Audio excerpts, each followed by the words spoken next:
नमस्कार साथियों, आज की इस वीडियो में आपका स्वागत है। तो आज की वीडियो में हम डिस्कस करने वाले हैं कार्यपालिका के बारे में, इट मींस एग्जीक्यूटिव के बारे में। तो पिछला वीडियो हम लोगों ने जो बनाया था उसमें हमने आपको बताया था कि विधायिका इट मींस लेजिस्लेचर क्या है और उसका कैसा स्वरूप है और वर्तमान में अन्य देशों में, भारत सहित अन्य देशों में किस प्रकार से विधायिका कार्य करती है। तो आज की वीडियो में बात करने वाले हैं कि कार्यपालिका का क्या स्वरूप है और ये किस तरह से काम करती है और इसके कितने प्रकार हैं। तो फ्रेंड्स, कार्यपालिका व्यक्तियों के ऐसे समूह का एक वर्ग है जो कि विधायिका द्वारा बनाए गए कानूनों को लागू करती है, क्रियान्वित करती है, राइट। तो कार्यपालिका को उसकी स्थिति के अनुसार कुछ वर्गों में बांटते हैं। मोटे तौर पर इसमें दो वर्ग विभाजित किए गए हैं, एक है राजनीतिक कार्यपालिका और दूसरी है आपकी स्थायी कार्यपालिका, राइट। तो स्थायी कार्यपालिका को हम बाद में डिस्कस करेंगे, पहले हम फर्स्ट टाइप राजनीतिक कार्यपालिका के कुछ प्रकारों के बारे में बात करेंगे। देखिए, जो राजनीतिक कार्यपालिका है इसमें सामान्य तौर पर जनता द्वारा चुने हुए प्रतिनिधियों के माध्यम से कार्य होता है, जो कि कई प्रकार की हो सकती है, जैसे कि आपकी अध्यक्षीय कार्यपालिका होती है, संसदीय कार्यपालिका होती है, बहुल कार्यपालिका होती है और दोहरी कार्यपालिका होती है, ठीक है। तो ये कई प्रकार कार्यपालिका के प्रकार हो गए हैं। तो इनमें एक एक करके हम सभी को डिस्कस करने वाले हैं। तो सबसे पहली जो प्रकार की कार्यपालिका है जिसका नाम है अध्यक्षीय कार्यपालिका, तो इसके बारे में हम बताना चाहेंगे कि अध्यक्षीय कार्यपालिका में जनता राष्ट्रपति को चुनती है, राइट। और राष्ट्रपति देश के अध्यक्ष के रूप में और कार्यपालिका के प्रधान के रूप में देश का संचालन करता है और जो कानून है, जो नियम कानून है, उनको लागू करता है और क्रियान्वित करता है, राइट। और इस तरह की जो अवधारणा है वो अमेरिका में है, जहां पर अध्यक्षीय शासन है और राष्ट्र का अध्यक्ष जो कि राष्ट्रपति होता है वही देश में सभी नियम कानूनों और जो भी विधानमंडल द्वारा बनाए गए नियम हैं उनको लागू करता है। हालांकि वह अपनी इच्छा अनुसार किसी भी विभाग में किसी भी व्यक्ति को मंत्री के पद पर नियुक्त कर सकता है, भले ही वो जनता द्वारा चुनकर ना आया हो, राइट।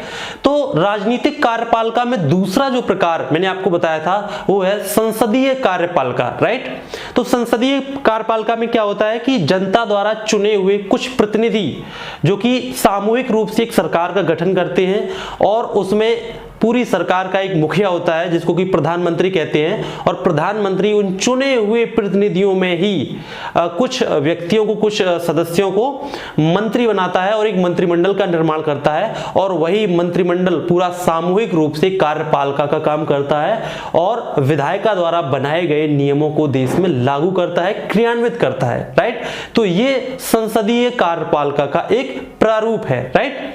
तीसरे प्रकार की मैंने आपको कार्यपालिका बताई थी जिसका नाम था दोहरी कार्यपालिका। दोहरी कार्यपालिका का मतलब यही होता है कि जहां पर संसदीय और अध्यक्षीय कार्यपालिकाएं मिलकर कार्य करती हैं, अर्थात जहां पर संसदीय कार्यपालिका का जो प्रधानमंत्री है और जो आपकी अध्यक्षीय कार्यपालिका है जिसका प्रधान राष्ट्रपति होता है, दोनों मिलकर जब काम करते हैं तो वहां पर दोहरी कार्यपालिका बनती है। जैसे कि इसका एक अच्छा सा उदाहरण है फ्रांस, जहां पर राष्ट्रपति भी मौजूद है, वो भी कार्यपालिका के रूप में काम करता है और प्रधानमंत्री भी कार्यपालिका के एक अभिन्न अंग के रूप में काम करता है, दोनों मिलकर काम करते हैं। हालांकि इन दोनों का जो चुनाव है वो एक अपने अलग अलग तरीके से होता है, राइट।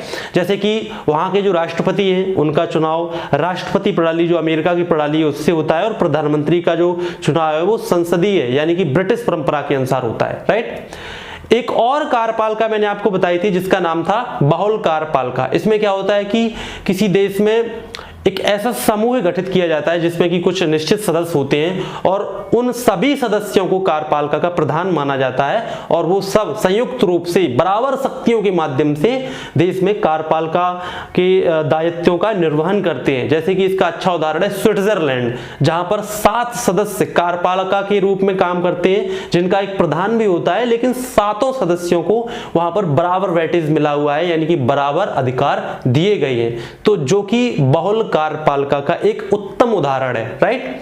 तो यहां पर अभी मैंने आपसे इंटरेक्ट करने के माध्यम से मैंने आपको बताया कि 4 प्रकार की जो कार्यपालिकाएं हैं, राजनीतिक कार्यपालिका के अंदर 4 कार्यपालिकाएं जो कि आपकी अभी हाल ही में डिस्कस की गई। अब हम बात करते हैं एक जो दूसरा प्रकार था, मैंने आपको 2 प्रकार बताए थे कार्यपालिका के। एक पहला जो खंड था वो था राजनीतिक कार्यपालिका।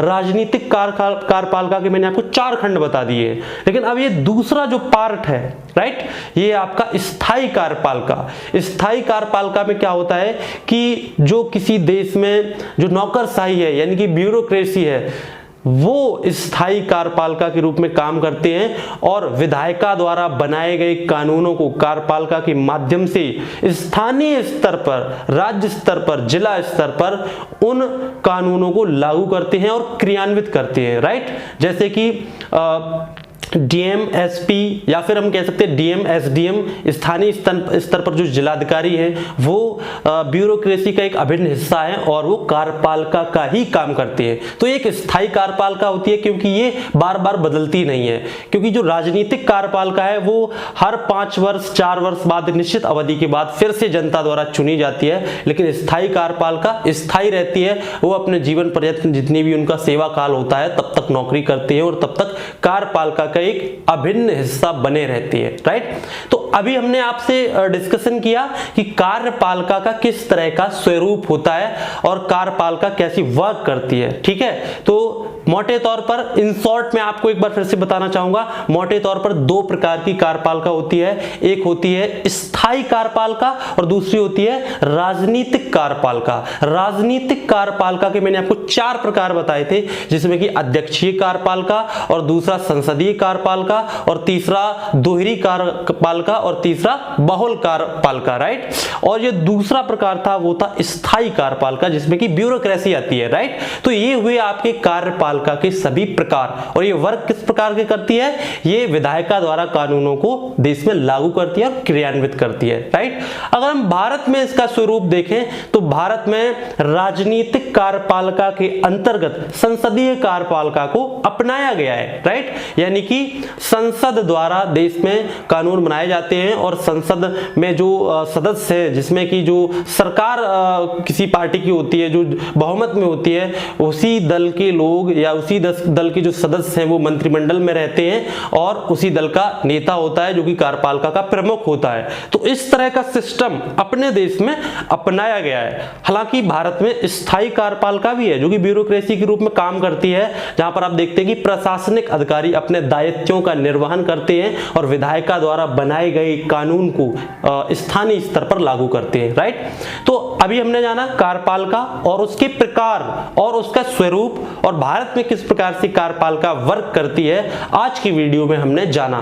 तो कार्यपालिका को इन डिटेल आपने समझा, इसके लिए यहां तक आपने वीडियो देखा तो प्लीज वीडियो को लाइक करें, शेयर करें, कमेंट करें। साथ ही साथ अगला जो वीडियो है जो कि न्यायपालिका के बारे में आने वाला है उसको आप जरूर देखिएगा, और पिछला वीडियो जिसमें हमने विधायिका के बारे में डिस्कशन किया था उसको भी आप देखना ना भूलें। तो मिलते हैं नेक्स्ट वीडियो में, तब तक के लिए नमस्कार।